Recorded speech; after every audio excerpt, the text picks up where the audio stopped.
Hey Aquarius, welcome to your May reading. So Spirit said, as you seek, so shall you find in the month of May. And they asked that you seek happiness, right?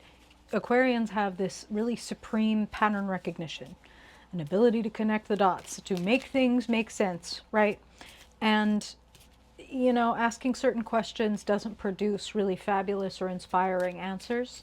And so rather than seeking maybe like facts, seek happiness, seek some joy, because what you look for, you're going to find because that's your gift, right? So what if you intended to cultivate joy on purpose?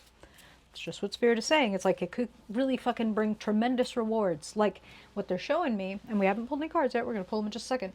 They showed me is the Nine of Cups, like wishes coming true. And the best wishes are the ones that's like, I did that.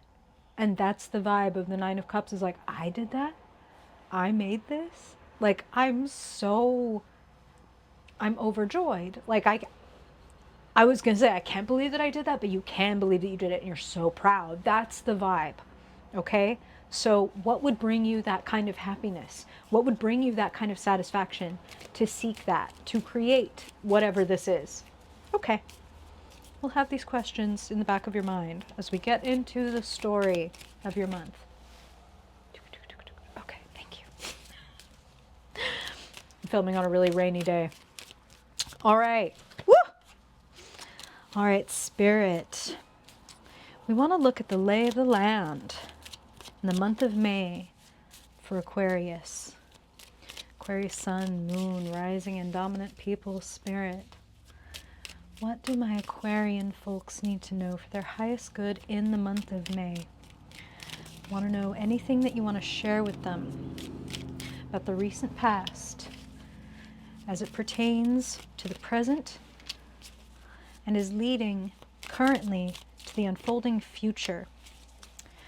Spirit, we want to know what kind of climate that Aquarius is dealing with, what they can expect to encounter in the month of May. And then we want to know what your guidance is for them in order to navigate that for the best. What do Aquarians, what do you want them to know or do in order to make the most of that climate, to use it to their best advantage? And Spirit, we'd love you to show us a potential outcome so that Aquarians can know, do I steer toward or steer away from this potential outcome? And finally, Spirit, the key. The key to unlocking the most of May. The key to unlocking the potential for Aquarians' highest good. All right, let's see what we got here. Look at you, the water bearer. Wow. Ooh. Okay, Aquarius, if it's breaking your damn heart, you are allowed to let it go. Let's talk. You're coming through as the Page of Cups.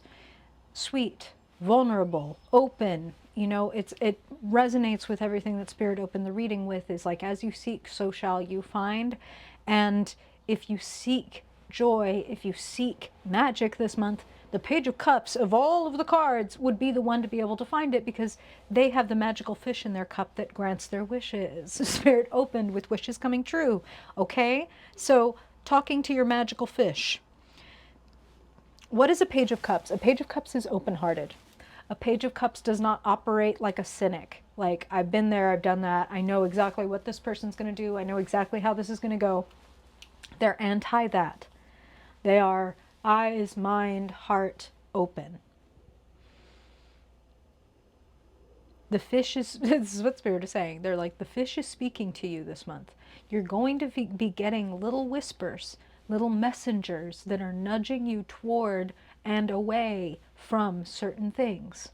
Like, ooh, I have an idea to do this thing, and you get synchronicity after synchronicity after synchronicity that is like, yeah, do that thing, do that thing. And if you ignore it, you know what I mean? The synchronicities dry up, And then it's like, oh, I guess I wasn't supposed to do that after all. And it's like, no, it was that you are on the right track. Now take the action to respond to the synchronicities. Do you know what I'm saying? So you might have had an epiphany and then been sitting on it for a while. That's what I'm hearing, where it's like, oh, okay, I think this is what I'm supposed to do, or I think this is what I'm not supposed to do, or whatever it is. And then like, but I'm scared. Understandable. Understandable. Okay, let's go in order here. So sitting in your past, 5 of Wands.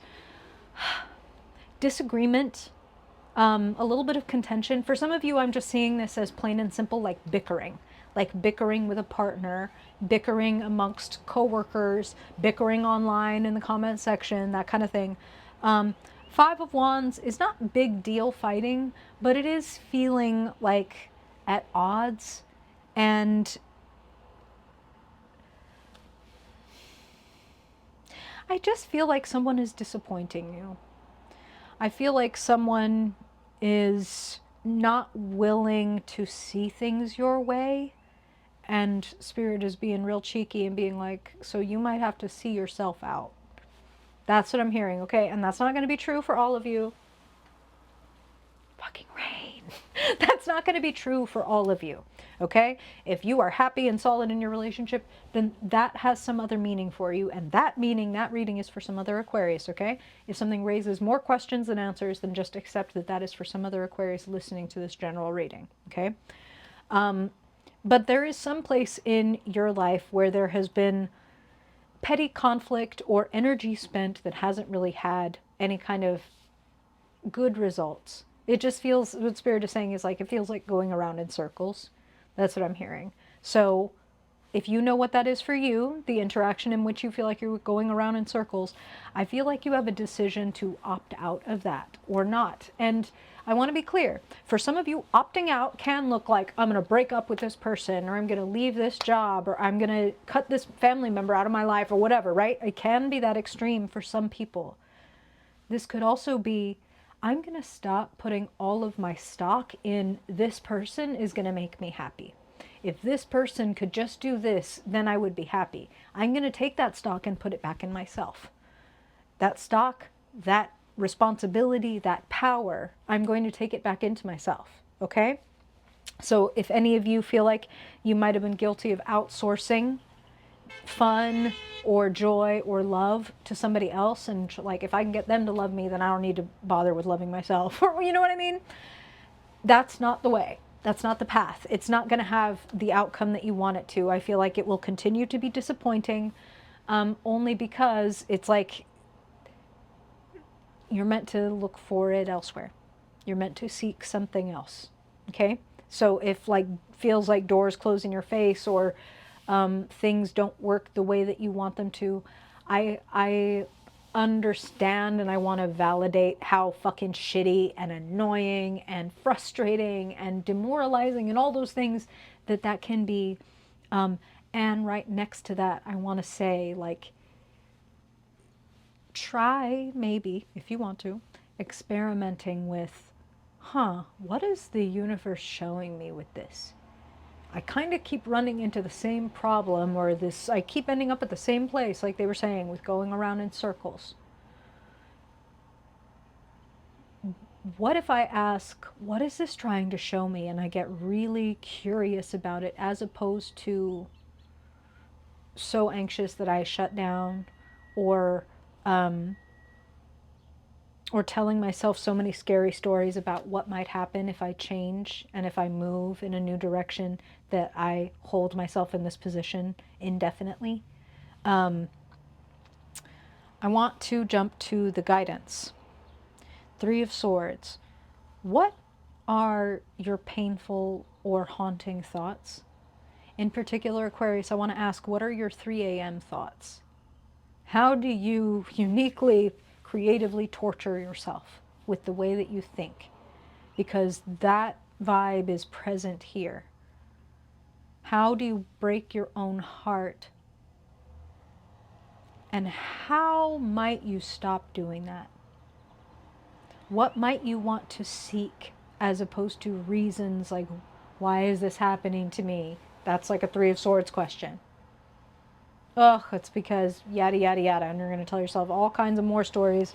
And then before you know it, in the present moment, you're feeling completely tied up, tied down, frozen, scared to move forward, even though the only thing separating you from a whole different life and being in a new place is this little gate that you built for yourself, right? And it's a good news when the call is coming from inside the house, because that means that we can pick up the phone and fucking talk with ourselves and come to a new conclusion, have a conversation, right?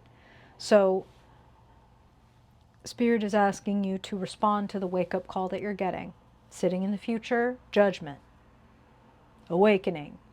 Right? Like, nobody likes waking up in, well, let me not say that. Most people getting awoken in the morning to get up and go and do life is a little bit, oh no, but I'm so warm and cozy. Like, I'm comfy in here even if this comfort zone sucks. But you are being called out of your comfort zone because that's what you're seeking. Your heart is seeking a new adventure. Your heart is seeking a new commitment. Your heart is seeking feeling awake and alive and present. And I feel like you are coming to the conclusion that you have been a little bit caught up in like wasting time and energy over things and people that were not going to change or show up differently. What's going to show up differently is something new. Sitting in the key position, Four of Cups.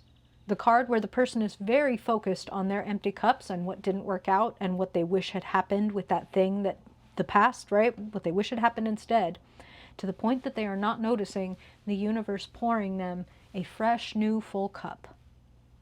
So don't miss the blessing because you are tied up, hiding from the truth, seeking confirmation that this always happens to me, as opposed to seeking something that you actually want.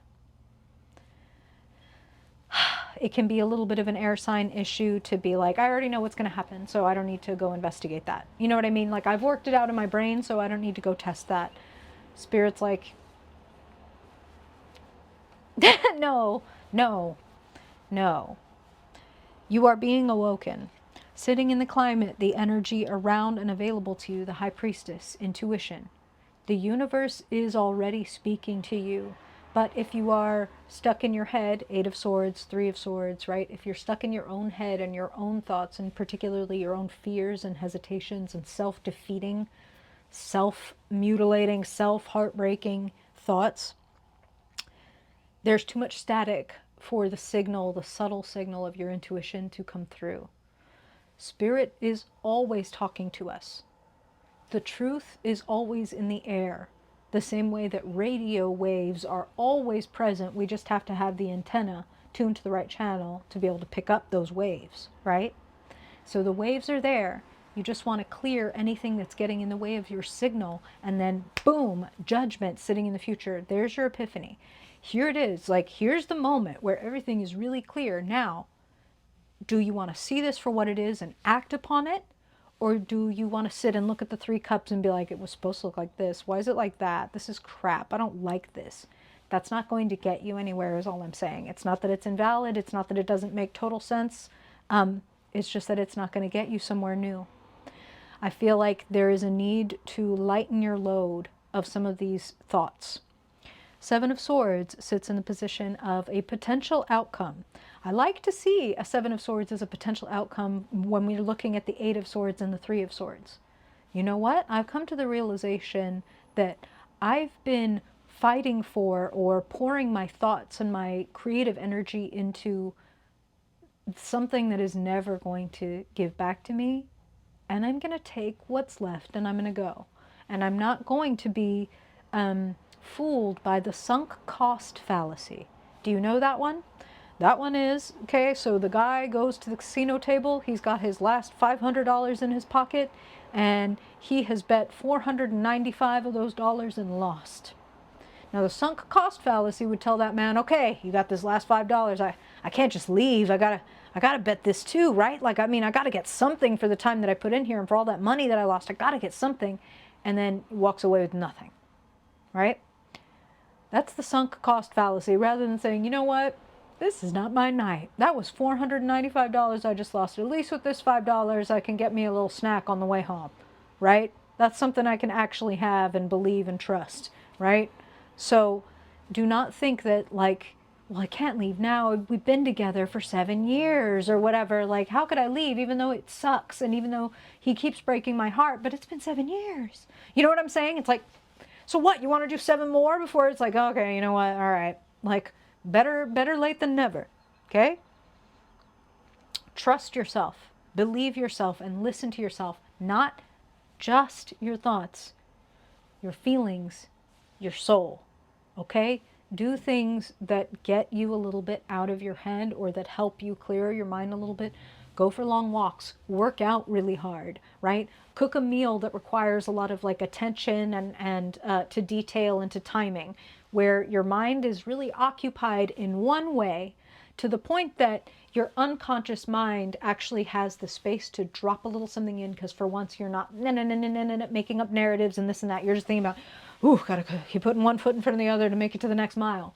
And so, you know, this is why people, when they're taking long showers or baths or they're cooking a meal or they just woke up from a nap and they have a judgment moment of epiphany, because they had just enough space from the usual flurry of analysis and thoughts that are 99% the same shit every single day. They had just enough space in them for the epiphany to break through. Give yourself that space. High Priestess, Judgment card. Analysis is just going to bring you paralysis. Okay? Into it and awaken. This is your mission should you choose to accept it. I hope that this is helpful, Aquarius. I truly do. If you have any questions or reflections that you want to talk about, please share them below. I'll be happy to listen and respond. I really appreciate every like, dislike, subscribe if you vibe, and I hope I will catch you at our Saturday live. But if not, then I hope I'll catch you in your next reading. Till then, bye, Aquarius.